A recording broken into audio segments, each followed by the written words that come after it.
Elizabeth and Lexi, thank you very much. Here's what we know right now. 5 people died in the mass shooting last night. That includes the officer, Springfield officer Christopher Walsh. He died at the hospital after the shootout at the Come and Go.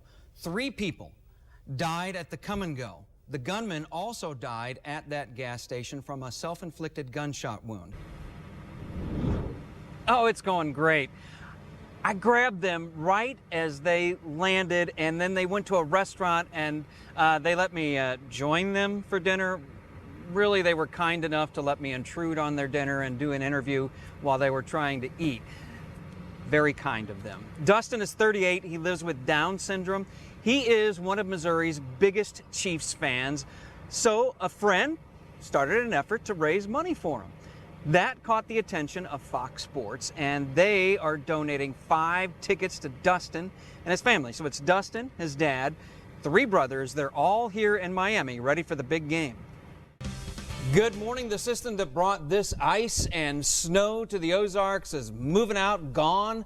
Abby, there could be some freezing. Here's a resource on our news apps you can check before you leave for work. This is the Missouri Traveler Information Map. It's a map of roads impacted by snow and ice. I have this camera pulled up here at Stoutland on I-44 looking west, and it looks like traffic's moving along just fine there right now. In fact, in the last 2 hours, last time I looked it was around 3 a.m. This is much better since 3 a.m., 2 hours later. Now you see some of these purples, that's where you really need to worry about it. There's a purple down here along 60 between Republic heading out to the west. Watch out for that. And that's where Elizabeth is heading right now. Elizabeth Van Mitri out there looking at the roads with her own eyes, checking out the conditions, not just checking out the map. And what are you finding right now? All right, nearly 200 school districts are closed today because of the bad roads. That includes Springfield and many others. Alton, Appleton City, Ash Grove, Aurora. If you jump back here, you can see Willard, Willow Springs, Wheatland, Wablo, and you can go on down the list, Taneyville, Warsaw, close to 200. You can see also those closings running down there toward the bottom of the screen, or you can also find them on our news apps as well.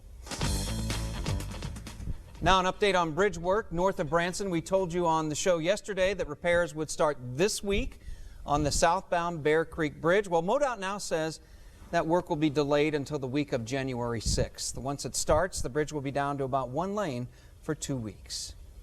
State offices in Missouri will close early on Christmas Eve. Governor Mike Parson signed that executive order on Monday, so workers will be allowed to go home at 1 in the afternoon. A local golf course is trying to make a name for itself by doing that, bottling water. Nikki Ogle explains what inspired this idea. A lot of people got their just desserts in Hannibal, Missouri. More than 1,800 took part in an attempt to set a new Guinness record for world's largest dessert party in one location. The main dish, a vanilla cupcake, eaten by everyone there. If confirmed, it would break the record in Michigan of 1558 set earlier this year. The city decided it wanted to break the record as part of its 200th anniversary. Now that's a celebration we can all get behind. Yeah. Across the United States, not just on Valentine's Day. The U.S. government says chocolate companies employ nearly 45,000 people. Now Arkansas has just a sliver, 5 chocolate makers. Missouri tops that with 18 chocolate makers. New York, big jump there, 113 chocolate manufacturers. Pennsylvania, as you might suspect, whips up more chocolate with 119 companies, and the big dog here is California with 134.